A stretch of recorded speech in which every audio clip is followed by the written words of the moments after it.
Hi friends, నేను మీ doctor JSP Rayudu.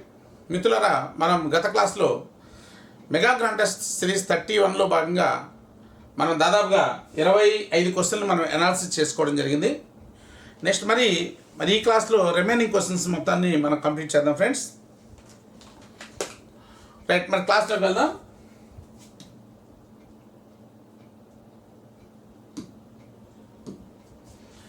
ఈ కింది వాటిలో సాంఘిక శాస్త్ర క్లబ్బు చేపట్టే కార్యకలాపాలు లేనిదేంటి? సాంఘిక శాస్త్ర క్లబ్బు చేపట్టే కార్యకలాపాలు లేనిది మరి ఈ యొక్క బిట్ అనేది సామాజిక వనరులు, సాంఘిక శాస్త్ర సంబంధించిన సామాజిక వనరులు అనేటువంటి పాఠంలో ఉంది, సాంఘిక శాస్త్ర ప్రయోగశాల పాఠంలో. అయితే సాంఘిక శాస్త్ర క్లబ్ అంటే ఏంటి? సాంఘిక శాస్త్రం పట్ల అభిరుచి ఉన్నటువంటి విద్యార్థుల చేత ఉపాధ్యాయుడు ఏర్పాటు చేసేటువంటి ఆ సమూహాన్ని దాన్ని మన క్లబ్ అని చెప్పేసి అంటాం. క్లబ్ అనేది ఏంటంటే ఒకే రకమైన ఆలోచనలు గల వ్యక్తుల యొక్క సమూహమే క్లబ్ అనమాట. మనకి ఎన్నో రకాల రోటరీ క్లబ్ అని, లయన్స్ క్లబ్ అని ఎన్నో రకాల క్లబ్స్ మనకి కనిపిస్తుంటాయి. వాళ్ళు ఎన్నో రకాల సర్వీసెస్ మనకి చేస్తూ ఉంటారు అనమాట. అయితే పాఠశాల స్థాయిలో కూడా ప్రతి ఒక్క సబ్జెక్ట్ ఉపాధ్యాయుడు వాళ్ళకి సంబంధించిన క్లబ్ ఏర్పాటు చేయాలి. Telugu subject club, science club, maths club, social studies club, ఇట్లా డిఫరెంట్ క్లబ్స్ ఏర్పాటు చేసి సాంఘిక శాస్త్రం పట్ల ఇంట్రెస్ట్ ఎవరైతే ఉన్నారో వాళ్ళు ఇంకా సాంఘిక శాస్త్రం గురించి ఇంకా నేర్చుకునే విధంగా, ఇంకా విస్తృతమైన జ్ఞానాన్ని పొందే విధంగా మనం ప్రయత్నం చేయాలి. అయితే ఇక్కడ ఇచ్చిన క్వశ్చన్ ఏంటంటే క్లబ్బు చేపట్టే కార్యకలాపాలు లేనిది ఏంటి అని చెప్పేసి అన్నాడు. క్లబ్ కొన్ని కార్యకలాపాలు చేపట్టవచ్చు అని చెప్పేసి బుక్లో క్లారిటీగా ఇవ్వడం జరిగింది. అయితే చూద్దాం. వివిధ డాక్యుమెంట్లకు సంబంధించిన చలనచిత్ర ప్రదర్శనలు ఇప్పించడం, ఓకే, వివిధ డాక్యుమెంటరీ మూవీస్ అనమాట ఏర్పాటు చేయడం, సాంఘిక అంశాలపై వ్యక్తిత్వ క్విజ్ వ్యాసంజ పోటీలు నిర్వహించడం, విజ్ఞాన వినోదయాత్రలు, క్షేత్ర పర్యటనలు ఏర్పాటు చేయడం, కొత్తగా వచ్చిన చిత్రాలని విద్యార్థులకు చూపించడం. కొత్తగా వచ్చిన చిత్రాలు అంటే మూవీస్ అనమాట. మూవీస్ ఏదైతే మనం ఇప్పుడు చెప్పుకుంటా ఉన్నామో, పుష్ప 2 అని, లేకపోతే రత్నం అని, అయితే కొన్ని మూవీస్ వచ్చినాయి కదా. ఇలాంటి కొత్త కొత్త మూవీస్ అని కూడా ప్రతి ఒక్కరికి పిల్లలకి చూపించాలని చెప్పేసి అంటున్నాడు. కాబట్టి ఇది లేదు, మిగతా అంశాలన్నీ కూడా ఉన్నాయి, మిగతా అంశాలన్నీ కూడా ఉండటం జరిగింది ఫ్రెండ్స్. ఇవన్నీ కూడా కరెక్టే, ఇది మాత్రం తప్పనమాట. నెక్స్ట్ 27 చూద్దాం.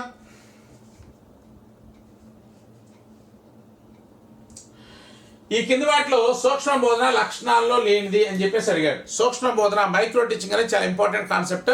మనకి తెలంగాణ డిఎస్ వాళ్ళకి సపరేట్గా మైక్రో టీచింగ్ అనేటువంటి చాప్టర్ కూడా ఇవ్వడం జరిగింది. మైక్రో టీచింగ్లో కొన్ని స్కిల్స్ అనేవి ఉన్నాయి. ఓకే, దానికి సంబంధించి బిట్ అడిగాడు అనమాట. సూక్ష్మ బోధన అనేది ఒక బోధనా పద్ధతి. ఇది ఛాత్రోపాధ్యాయులకు పరిపుష్టిని అందిస్తుంది. ఒక సమయంలో ఒక నిర్దిష్టమైన బోధన నైపుణ్యాన్ని అభ్యాసం చేస్తాడు. ఇది ఒక చక్రీయ ప్రక్రియ. ఈ మూడు కరెక్ట్గానే ఉన్నాయి. ఇది సూక్ష్మ బోధన అనేది ఇది బోధనా పద్ధతి కాదు, విద్యార్థులు నైపుణ్యాలని పెంపొందించుకోవడానికి ఏర్పాటు చేసినటువంటి ఒక విధానం అని చెప్పేసి మనం చెప్పుకోవచ్చు. This is not a teaching method. ఓకేనా? అయితే ఈ సూక్ష్మ బోధన అనేది ఎక్కడ? స్టాన్ఫర్డ్ యూనివర్సిటీ, అమెరికాలో ఇది స్టార్ట్ అయింది. Stanford university. దీనికి ఆద్యులు ఎవరంటే Dwight Allen and Robert and Bush అనేటువంటి వాళ్ళు దీనికి ఆద్యులుగా మనం చెప్పుకోవచ్చు అనమాట. ఈ సూక్ష్మ బోధనలో ఛాత్రోపాధ్యాయులు మరి మ్యాక్రో టీచింగ్ వెళ్ళడానికంటే ముందుగా కొన్ని నైపుణ్యాన్ని అభివృద్ధి చేసుకోవడానికి ఈ సూక్ష్మ బోధన చాలా ఉపయోగకరంగా ఉంటుంది. మరి విద్యార్థులకు ఎప్పటికప్పుడు కూడా పరిపుష్టిని అందిస్తూ వాళ్ళ స్కిల్స్ని ఇంప్రూవ్ చేసుకోవడానికి ఈ మైక్రో టీచింగ్ అనేది చాలా ఉపయోగకరంగా ఉంటుందని చెప్పచ్చు అనమాట. ఇక్కడ మనం తీసుకున్నట్టయితే స్టాన్ఫర్డ్ యూనివర్సిటీలో మరి కీత్ ఎక్సన్ అనేటువంటి డాక్టరల్ స్కాలర్ యొక్క ఆలోచనకు అనుగుణంగా మరి వాళ్ళు చేసినటువంటి వాళ్ళ యొక్క గురువులైనటువంటి Dwight Allen, Robert and Bush అనేటువంటి వాళ్ళ యొక్క కృషి ఫలితంగా మరి ఈ యొక్క మైక్రో టీచింగ్ అనేటువంటి కాన్సెప్ట్ అనేది రావడం జరిగింది.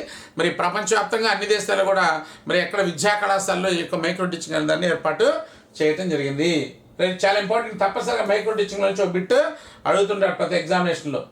నెక్స్ట్, సెకండరీ స్థాయి భూగోళ శాస్త్రాన్ని బోధించుటకు, అభ్యసించుటకు ఎంపిక చేసిన 5 ప్రధాన విషయాల్లో లేనిది ఏంటి అని చెప్పేసి అన్నాడు. సెకండరీ స్థాయి భూగోళ శాస్త్రాన్ని బోధించే క్రమంలో మరి ఏదైతే అంశాలు ఉన్నాయో భూగోళ శాస్త్రం బోధించక అభ్యసించి ఎంపిక చేసిన 5 ప్రధాన సూత్రాలు లేనిది: భూగోళంపై స్థానాన్ని గుర్తించడం, స్థలం, చలనాలు, గమనం, మానవునికి పరిసరాలతో గల సంబంధం ఎన్ని ఉన్నాయి. విషయభారం అనేది లేదన్నమాట. ఈ విషయభారం అనేది ఎక్కడుంది? ముఖ్యంగా విద్యా ప్రణాళికలో మనకి ఈ విషయభారం అనేటువంటి టాపిక్ అనేది మనకి వస్తుంది అనమాట. ఇవన్నీ కూడా మనకి ఉన్నాయే, గమనించాలి. ఇది మనకి భూగోళ శాస్త్ర బోధన అభ్యసన అనేటువంటి చాప్టర్ ఉందన్నమాట. భూగోళ శాస్త్ర బోధన అభ్యసన అనేటువంటి చాప్టర్ ఉంది. ఈ చాప్టర్లో నుంచి కూడా మనకి బిట్స్ అడుగుతున్నాడు. ప్రతిదీ కూడా మనం చదవాలి. తెలంగాణ వాళ్ళకి కూడా భూగోళ శాస్త్ర బోధన, చరిత్ర బోధన, పౌరశాస్త్ర బోధన, అర్థశాస్త్ర బోధన ఈ టాపిక్స్ మొత్తం కూడా కలిసి ఒకే చాప్టర్లో ఇవ్వడం జరిగింది. కాబట్టి ఆ విషయాన్ని కూడా మనం గమనించాలి. దాంట్లో కొన్ని రకాల టీచింగ్ మెథడ్స్ ఉన్నాయి. ఆ టీచింగ్ మెథడ్స్ గురించి నేర్చుకోవాలి. ముఖ్యంగా ఈ చాప్టర్ సంబంధించి కంప్లీట్ ఇన్ఫర్మేషన్ అయితే మనం నేర్చుకోవాలన్నమాట. మనకు అంతకుముందు ఎప్పుడు కూడా చదివి ఉన్నాం కాబట్టి.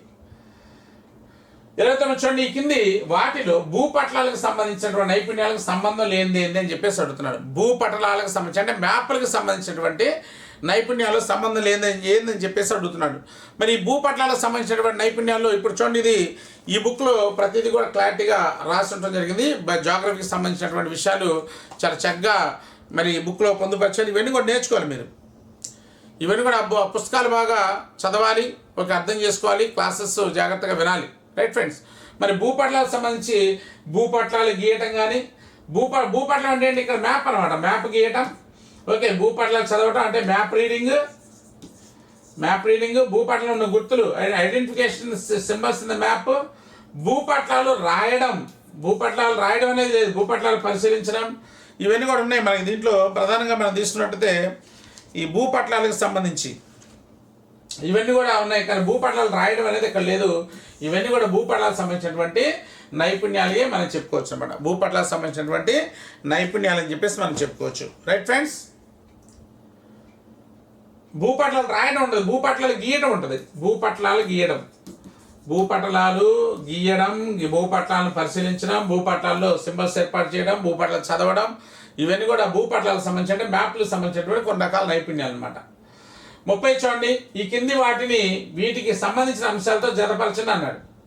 ఈ కింది వాటిని వీటికి సంబంధించిన అంశాలతో జతపరచండి అని చెప్పేసి అడిగాడు.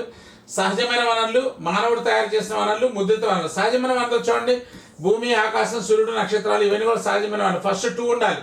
2 ఎక్కడుందో చూడండి, 2 ఎక్కడుంది, కాబట్టి రిమైనింగ్ అన్నీ కూడా రాంగ్ ఆన్సర్స్. సో కాబట్టి B3 మానవులు తయారు చేసిన వనరులు ఏమున్నాయి? పరిశ్రమలు, మిల్లులు, రైల్వేలు, రేవులు, ఇవన్నీ కూడా మానవుడు తయారు చేశాడు. ముద్రిత వనరులు ఏమున్నాయి? పుస్తకాలు, పత్రికలు, జర్నల్స్, ఇవన్నీ కూడా ముద్రిత వనరులు అని చెప్పేసి మనం చెప్పుకోవచ్చు. ఇవన్నీ కూడా వనరులు అంటే సామాజిక వనరుల్లో భాగంగా మరి ఇవన్నీ కూడా మనం ఈ వనరులు అనే వాటిని కూడా విద్యార్థులకు పరిచయం చేయాలి. రైట్. రోగర్ బేబీ రూపొందించిన 5E model, 7E model, 9E model, ఇట్లా ఎన్నో రకాల మోడల్స్ అనేవి ఉన్నాయి. ఏంటి ఈ మోడల్స్ అంటే మనకు ప్రధానంగా మరి కన్సెప్ట్ లెర్నింగ్లో భాగంగా విద్యార్థి జ్ఞానాన్ని వాడే నిర్మించుకుంటాడు. జ్ఞాన సృష్టికర్తడు విద్యార్థి, ఉపాధ్యాయుడు ఒక సలహాదారుడుగా సూచన ఇచ్చేవాడుగా ఉంటాడు. ఓకే, ఈ క్రమంలో ఎంతోమంది ఈ కన్సెప్ట్ లెర్నింగ్లో బేస్ చేసుకొని లెసన్ ప్లాన్స్ అనే వాటిని ఫార్మేషన్ చేయడం జరిగింది. వాటిలో ప్రధానమైనటువంటి మోడల్ ఏంటంటే మనకి రోగర్ బేబీ అనేటువంటి విద్యావేత్త నిర్మించినటువంటి 5E మోడల్ అనేది చాలా ఇంపార్టెంట్ చెప్పచ్చు. దీంట్లో 5 Eలు అంటే ఏంటంటే ఇక్కడ ఇచ్చాడు. ఎంగేజ్, ఎక్స్ప్లోర్, ఎంగేజ్ అన్న చూడండి. Engage, explore, explain, elaborate, evaluation. Explore అన్నాడు ఫస్ట్ ఎంగేజ్ ఉండాలి. సో ఇది లేదు, ఎంగేజ్, ఎలాబరేట్ కాదు, ఎవాల్యుయేట్ కాదు, ఇది correct answer. Engage, explore, explain, ఇదనమాట. Engage, explore, explain, elaborate, evaluation. Engage అంటే నిమగ్నం కావడం, ఎక్స్ప్లోర్ అంటే అన్వేషణ, ఎక్స్ప్లెయిన్ అంటే వివరణ, ఎలాబరేట్ అంటే విస్తరణ, ఎవాల్యుయేషన్ అంటే మూల్యాంకనం. ఇవి ప్రధానమైనటువంటి అంశాలు అన్నమాట. ప్రధానమైనటువంటి అంశాలు ఎవరు చెప్పారు? 5E మోడల్ రోగర్ బేబీ చెప్పడం జరిగింది. చాలా ఇంపార్టెంట్, తరచుగా ఎగ్జామినేషన్ అడుగుతున్నాడు. ఇది కన్సెప్ట్ లెర్నింగ్లో భాగంగా ఆధునిక బోధనా పద్ధతిలో భాగంగా చాలా ఇంపార్టెంట్ అయినటువంటి బిట్ అనమాట. మరి ఆ సీక్వెన్స్ అడుగుతుంటారు అనమాట. రైట్. నెక్స్ట్, వార్షిక ప్రణాళిక సోపానాల్లో 6వ సోపానం ఏందని చెప్పేసి అడిగాడు. వార్షిక ప్రణాళిక సోపానాల్లో మనకు తప్పనిసరిగా మనకి 3 రకాల ప్రణాళికలు ఉంటాయి. ఒకటి వార్షిక ప్రణాళిక, ఇది నేర్చుకోవాలి. తర్వాత యూనిట్ ప్రణాళిక నేర్చుకోవాలి, పాఠ్య పథకం నేర్చుకోవాలి. ఈ 3 రకాల అంశాలని చాలా జాగ్రత్తగా నేర్చుకోవాలి ఫ్రెండ్స్. చాలా ఇంపార్టెంట్. ఈ పథకాల నుంచి తప్పనిసరిగా మనకి బిట్స్ అడుగుతుంటాడు అనమాట. ఈ వార్షిక ప్రణాళిక మనం తీసుకున్నట్టే ఫస్ట్ తరగతి ఏంటి, తర్వాత ఏంది సబ్జెక్ట్ ఏంటి, అలాగే సబ్జెక్ట్ కేటాయించినటువంటి పీరియడ్లు ఏంటి, కేటాయించినటువంటి పీరియడ్లు ఏంటి, అదేవిధంగా విద్యార్థులు ఆశించేటువంటి సామర్థ్యాలు ఏంటి, తరగతి సబ్జెక్టు కేటాయించిన పీరియడ్లు ఆశించేటువంటి సామర్థ్యాలు. అలాగే ఇక్కడ అయిపోయిన తర్వాత వార్షిక ప్రణాళిక నమూనాను ఏర్పాటు చేయాలి. వార్షిక ప్రణాళిక నమూనా, మరి తర్వాత ఉపాధ్యాయుని ప్రతిస్పందనలు, అలాగే ప్రధాన ఉపాధ్యాయుని ప్రతిస్పందన అనేటువంటి 7 రకాల సోపానాలు మనకు ఉన్నాయండి. జాగ్రత్తగా అర్థం చేసుకోవాలి. ఏమేమి సోపానాలు వార్షిక ప్రణాళికలో? ఫస్ట్ తరగతి, ఏ తరగతికి మనము ఆ యొక్క ఇయర్ ప్లాన్ తయారు చేసామో. రెండోది ఏంటి, సబ్జెక్ట్, ఏ సబ్జెక్టుకి చేసామో ఆ సబ్జెక్టుకి మరి సంవత్సరంలో కేటాయించిన పీరియడ్లు ఎన్ని, మరి ఆ సంవత్సరం మొత్తం కూడా విద్యార్థులు మనం ఆశించేటువంటి సామర్థ్యాలు ఏంటి. అలాగే ఐదోదిగా తీసుకున్నట్టయితే ఆ వార్షిక ప్రణాళిక నమూనా అనేది ఏ విధంగా ఉంటుంది, ఎన్ని గడులు ఉంటాయి, అది ఫ్రేమ్ చేసుకోవాలి. తర్వాత అయిపోయిన తర్వాత ఆరోదిగా ఉపాధ్యాయుని యొక్క వార్షిక ప్రణాళికపై ఉపాధ్యాయుని యొక్క ప్రతిస్పందనలు ఏంటి. మన ఆ వార్షిక ప్రణాళిక తయారు చేసిన తర్వాత ప్రధానోపాధ్యాయుడు చూపించిన తర్వాత ప్రధానోపాధ్యాయునికి కామెంట్స్ అనేటువంటి 7 రకాల సోపానాలు వార్షిక ప్రణాళికలో ప్రధానంగా ఉన్నాయి. అయితే ఇక్కడ అడిగిన బిట్ ఏంటంటే వార్షిక ప్రణాళిక సోపానాల్లో 6వ సోపానం ఏదని చెప్పేసి అడిగాడు. వార్షిక ప్రణాళిక దాని అమలుపై ప్రధానోపాధ్యాయుడు, ఇదేంటోది 7వ సోపానం. వార్షిక ప్రణాళిక అమలుపై ఉపాధ్యాయ ప్రతిస్పందన 6వ సోపానం. వార్షిక ప్రణాళిక ఇది 4వ సోపానం. కేటాయించిన పీరియడ్లు అనేది ఇది 3వ సోపానం. ఇవి అనమాట, ఇట్లా ఇవ్వటం జరిగింది. కాబట్టి దీనికి ఆన్సర్ ఏంటంటే వార్షిక ప్రణాళిక అమలుపై ఉపాధ్యాయుని యొక్క ప్రతిస్పందన అనేది 6వ సోపానంగా మనం ప్రధానంగా చెప్పుకోవచ్చు ఫ్రెండ్స్. నెక్స్ట్ 33 చూద్దాం. ఈ కింది వాటిలో సాంఘిక శాస్త్ర పేటికలో ఉండాల్సిన అంశాల్లో లేనిదేది, లేనిదేది అని అడుగుతున్నాడు. ఏమేమి ఉండాలి సాంఘిక శాస్త్ర పేటిక అనేది మనం ప్రధానంగా తీసుకున్నట్టయితే ఫస్ట్ కొలమానిని, సాంఘిక శాస్త్ర పేటికలో కొలమాన్ని, తర్వాత మెజరింగ్ టేప్ చాలా ఇంపార్టెంట్. సాంఘిక శాస్త్ర పేటిక అనేది సాంఘిక శాస్త్ర ఉపాధ్యాయుడికి చాలా అవసరం. విద్యార్థులు ఆచరణాత్మక నైపుణ్యాలు విద్యార్థులు పెంపొందించడం చాలా అవసరం. సాంఘిక శాస్త్ర పాఠ్యాంశాలు సులభంగా విద్యార్థులకు అర్థవంతంగా బోధించడానికి సాంఘిక శాస్త్ర పేటికలో ఉన్నటువంటి 16 రకాల వస్తువులు అనేవి ఉన్నాయి. ఇవి చాలా ఇంపార్టెంట్ అనమాట. అలాగే దిక్సూచి, అలాగే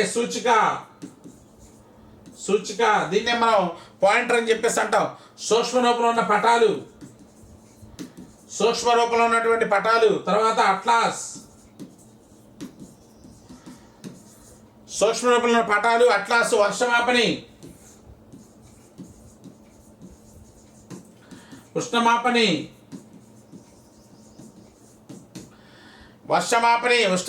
నమూనాలు, తపాలా బిళ్ళలు, నాణ్యాలు, 5 రకాల జెండాలు, ఇవన్నీ కూడా మనకి అనేక రకాల వస్తువులు అనేవి ఇవి ఉన్నాయన్నమాట. దీంట్లో గ్లోబు, మాతృకలు, తపాలా బిళ్ళలు, భూమిని కొలిచే గొలుసు అనేది దీంట్లో లేదండి. ఇవన్నీ కూడా గ్లోబు, మాతృకలు, తపాలా బిళ్ళలు అన్నీ కూడా మనకి ఉన్నాయి. దీంట్లో గ్లోబు అన్నీ ఉన్నాయి కానీ భూమిని కొలిచే గొలుసు అనేది దీంట్లో లేదు. ఇది ఎక్కడ ఉంటుందంటే జియోగ్రఫికల్ సంబంధించినటువంటి సాంఘిక శాస్త్ర ప్రయోగశాలలో భౌగోళ శాస్త్ర సామగ్రి సంబంధించిన దాంట్లో భూమిని కొలిచే గొలుసు అనేది తప్పనిసరిగా ఉంటుందన్నమాట. కాబట్టి ఆన్సర్ ఏంటంటే భూమిని కొలిచే గొలుసు అనేది దీంట్లో లేదు. విద్యార్థి భవిష్యత్తులో ఏ రంగంలో రాణించగలదో నిర్ణయించుకోవడానికి ఉపయోగపడేటువంటి మూల్యాంకనం ఏది? మూల్యాంకన రకాల్లో నుంచి తప్పనిసరిగా ఎగ్జామినేషన్ బిట్లు వస్తాయి. ఓకే, లోప నిర్ధారణ మూల్యాంకనం దీన్నే డయాగ్నోస్టిక్ ఎవాల్యుయేషన్ అని చెప్పేసి అంటాం. ప్రాక్టిక్ మూల్యాంకనం దీన్నే ప్రోగ్నోస్టిక్ ఎవాల్యుయేషన్ అంటాం. సంకలనాత్మక మూల్యాంకనం దీన్నే సమ్మేటివ్ ఎవాల్యుయేషన్ అంటాం. నిర్మాణాత్మక మూల్యాంకనం దీన్నే ఫార్మేటివ్ ఎవాల్యుయేషన్ అని చెప్పేసి చెప్తుంటారు. ఫార్మేటివ్ ఎవాల్యుయేషన్ అంటే బోధనాభ్యాసం ప్రక్రియ జరిగేటప్పుడు విద్యార్థి యొక్క సామర్థ్యాలను ఎప్పటికప్పుడు తెలుసుకొని వాళ్ళ లోపాలను సవరించి వాళ్ళు ముందు తీసుకెళ్లేటువంటి ఎవాల్యుయేషన్. నిర్మాణాత్మక మూల్యాంకనం బోధనాభ్యాస ప్రక్రియ అయిపోయిన కొంత వ్యవధి తర్వాత విద్యార్థి యొక్క సామర్థ్యాన్ని అంచనా వేయడానికి సంబంధించిన మూల్యాంకనం, సంకల మూల్యాంకనం. వీటిలో quarterly, half yearly, annual exams అన్ని కూడా దీని కిందకు వస్తాయి. ఇప్పుడు ప్రజెంట్ మనకి SA1, SA2 అని చెప్పేసి అంటున్నాడు. సంకల మూల్యాంకనంలో భాగంగా ప్రాక్టిక్ మూల్యాంకనం అంటే మరి ప్రోగ్నోస్టిక్ ఎవాల్యుయేషన్ అని చెప్పేసి అంటే విద్యార్థి ప్రస్తుత పరిస్థితిని బట్టి భవిష్యత్తులో ఏం కాగలడో, వాడికి భవిష్యత్తులో ఏ స్థాయికి వెళ్ళగలుగుతాడో, ఓకే, ఇలాంటి విషయాలు ముందుగానే మనం అంచనా వేస్తే దాన్ని ప్రాక్టిక్ మూల్యాంకనం అంటాం. లోప నిర్ధారణ మూల్యాంకనం అంటే పాఠ్యాంశ బోధన ప్రారంభించే ముందుగా మరి విద్యార్థిలో ఉన్నటువంటి లోపాలు తెలుసుకోవడానికి చేసే మూల్యాంకనం లోప నిర్ధారణ మూల్యాంకనం అని చెప్పేసి అంటాం. దీన్ని డయాగ్నోస్టిక్ ఎవాల్యుయేషన్ అంటాం. ఈ విధంగా 4 రకాల మూల్యాంకనాలు అనేవి మనం ప్రధానంగా మూల్యాంకనం చాప్టర్లో మనం ఫైండ్ వచ్చేది. కాబట్టి విద్యార్థి భవిష్యత్తులో అన్నాడు కాబట్టి దీనికి కరెక్ట్ ఆన్సర్ ఏంటంటే ప్రాయుక్తిక లేక ప్రోగ్నోస్టిక్ ఎవాల్యుయేషన్ అని చెప్పేసి మనం చెప్పుకోవచ్చు ఫ్రెండ్స్. 30 చూడండి, ఇంటర్వ్యూ, సమాచార సేకరణ, పుస్తక పఠనం, పరిశీలన, ప్రయోగాలు, అన్వేషణ, క్షేత్ర పర్యటన మూలక అంశాలు కలిగింది ఏంటి? ఏ సందర్భంలో మనము ఇవన్నీ చేస్తాం? ఇంటర్వ్యూలు ఎక్కడ చేస్తాము? సమాచార సేకరణ, పుస్తక పఠన, పరిశీలన, ప్రయోగాలు, అన్వేషణ, క్షేత్ర పర్యటన ఇవన్నీ కూడా ఎక్కడ జరుగుతాయి? ప్రాజెక్ట్ పనులు జరుగుతాయా? పిల్లల భాగస్వామ్యంలో జరుగుతాయా? వ్రాత అంశాల్లో జరుగుతాయా? సమకాల అంశాలపై ప్రతిస్పందనలో జరుగుతాయా? ఇవన్నీ కూడా ఫార్మేటివ్ అసెస్మెంట్ సంబంధించినటువంటి 4 రకాల అంశాలు. ఫార్మేటివ్ అసెస్మెంట్ ఎన్ని ఉన్నాయి? 4 ఉన్నాయి. ప్రాజెక్ట్ పనికి ఎన్ని మార్కులు? 10 మార్కులు. పిల్లల భాగస్వామ్యం 10 మార్కులు. వ్రాత అంశాలకి 20 మార్కులు. సమకాల అంశాలపై ప్రతిస్పందన ఇది లేదు మామూలుగా జనరల్గా. ఓకేనా? సో మొత్తం కూడా మనకి పిల్లల భాగస్వామ్యం, ప్రతిస్పందన, వ్రాత అంశాలు, ప్రాజెక్ట్ పనులు ఇవి మొత్తం కూడా దాదాపుగా మనకి ఇవన్నీ కూడా 50 మార్క్స్కి ఉండటం అనేది జరుగుతుంది. రైట్. అయితే మనకి వీటిలో మనకి ఇవన్నీ కూడా ఎక్కడ వస్తాయంటే మనకి ప్రాజెక్ట్ పనుల్లో వస్తాయి. ప్రాజెక్ట్ పనుల్లో మన ఇవన్నీ కూడా విద్యార్థి ప్రాజెక్ట్ వర్క్ ఇచ్చినప్పుడు ఇంటర్వ్యూ, సమాచార సేకరణ, పుస్తక పఠనం, ఓకే, పరిశీలన, ప్రయోగాలు, అన్వేషణ, క్షేత్ర పర్యటన ఇవన్నీ కూడా విద్యార్థి చేస్తాడు. ఓకేనా? సో ఇక్కడ 4 అంశాలు తీసుకుంటే ఓకే, పిల్లల భాగస్వామ్యం, ప్రతిస్పందన, పిల్లల భాగస్వామ్యం, పిల్లల వ్రాత అంశాలు, ప్రాజెక్టు పనులు, లఘు పరీక్ష అనేటువంటి ఫార్మేట్లో ఉంటుంది. దీనికి ఒక 10 మార్కులు, దీనికి ఒక 10 మార్కులు, దీనికి ఒక 10 మార్కులు, దీనికి ఒక 20 మార్కులు, మొత్తం మనకి 50 మార్కులకి ఫార్మేటివ్ అసెస్మెంట్ అనేది ఎన్నిసార్లు జరుగుతుందండి? ఓకే, సంవత్సరానికి 4 సార్లు జరుగుతుంది. Right friends. 36 చూద్దాం. మన రాజ్యాంగంలోని విలువలు, పౌరుని హక్కులు, బాధ్యతలు, చట్టాలను గౌరవించడం. మన రాజ్యాంగంలోని గౌరవించడం, ప్రజాస్వామ్య సంస్థలు వాటిని గౌరవించడం, నెక్స్ట్ సమానత్వం, సౌభ్రాతృత్వం, సామ్యవాదం వంటి భావాలు విద్యార్థులు పెంపొందించడం ఉండే విలువలు ఏంటి అని చెప్పేసి అడిగాడు. విలువల నుంచి తప్పనిసరిగా బిట్ ఎగ్జామినేషన్ అడుగుతున్నాడు. కాబట్టి ఇవన్నీ కూడా సమాచార విలువల, ప్రజాస్వామిక విలువ, ఆచరణాత్మక విలువల, రాజకీయ విలువల. మరి ఇక్కడ సమాచార విలువలు అంటే ఇక్కడ విద్యార్థికి సమాచార విలువ అంటే మన ప్రాంతం గురించి కానీ, ఒక దేశం గురించి కానీ, ప్రపంచం గురించి కానీ జరిగే నిత్యమైనటువంటి సంఘటనలు ఎప్పుడు కూడా తెలుసుకునేటువంటి తెలుసుకున్నట్లయితే దాన్ని సమాచార విలువ అని చెప్పేసి అంటాం.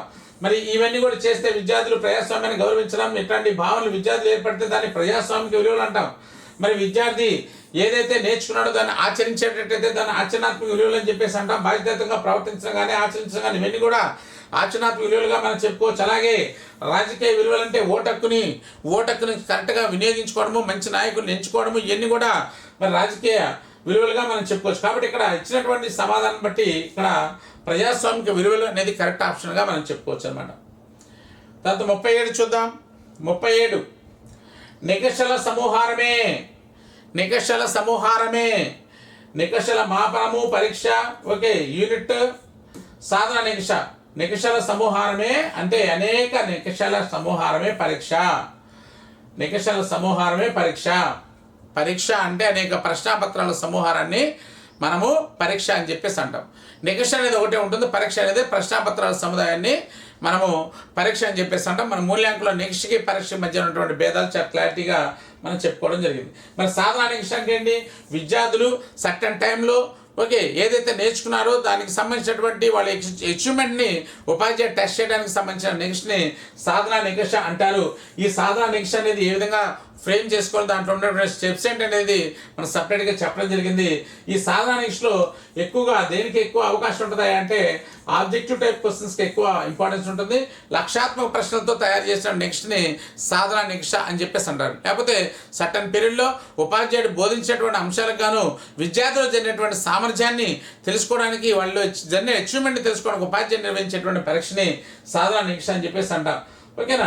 సో మాపనం అంటే ఏంటి? విద్యార్థి యొక్క సామర్థ్యాన్ని అంకెలు లేక సంఖ్యల రూపంలో చెప్తే దీన్ని ఏమంటారండి? మాపనం అని చెప్పేసి అంటారు. అనేక ప్రశ్నాపత్రాల సముదాయాన్ని ఏమంటారు? పరీక్ష అని చెప్పేసి అంటారు. ఒక అంశం గురించినటువంటి సమగ్రమైనటువంటి భావన కలిగించేదాన్ని ఏమంటారు? యూనిట్ అంటారు. యూనిట్ అనేది ఎక్కడి నుంచి వచ్చింది? గెస్టాల్ట్ మనోవిజ్ఞానికి సిద్ధాంతమైనటువంటి సమగ్ర సిద్ధాంతం నుంచి యూనిట్ అనేది రావడం జరిగింది. Right friends. నెక్స్ట్ 30 నుంచి చూడండి. బోధన అభ్యసన ప్రక్రియ సమయంలో బోధన అభ్యసన ప్రక్రియ కీవర్డ్స్ ఉంటాయి అన్నమాట. చాలా జాగ్రత్తగా 1-2 సార్లు బిట్టు మనం చదువుకోవాలి. సమయంలో లేదా తరగతి గదిలో పిల్లలందరూ కృత్యాలు, అభ్యాసాలు కొనసాగిస్తూనే ప్రాజెక్టు పనులు, పాఠ్యాంశపరమైనటువంటి పాఠ్యేతరపరమైన కార్యకలాపాల్లో పాలుపంచుకున్నప్పుడు ఉపయోగపడేటువంటి మూల్యాంకనం. ఇదంతా కూడా ఎప్పుడు జరుగుతుందండి? బోధనాభ్యసన ప్రక్రియ జరిగేటప్పుడు జరుగుతుంది. బోధనాభ్యాస ప్రక్రియ జరిగేటప్పుడు ముందు జరిగితేనేమో దాన్ని ప్రారంభ మూల్యాంకనం, డయాగ్నోస్టిక్ ఎవాల్యుయేషన్ అంటాం. జరుగుతున్నప్పుడైతే నిర్మాణాత్మక మూల్యాంకనం అంటాం. అయిపోయిన తర్వాత కొంత వ్యవధి తర్వాత అయితే సంకల మూల్యాంకనం అంటాం. ఇక్కడ లోపనిదాన మూల్యాంకనం అంటే బిఫోర్ టీచింగ్, నిర్మాణాత్మక డ్యూరింగ్ టీచింగ్, సంకలనాత్మక ఆఫ్టర్ టీచింగ్, ప్రాప్తీకరణ ఓకే ఫ్యూచర్.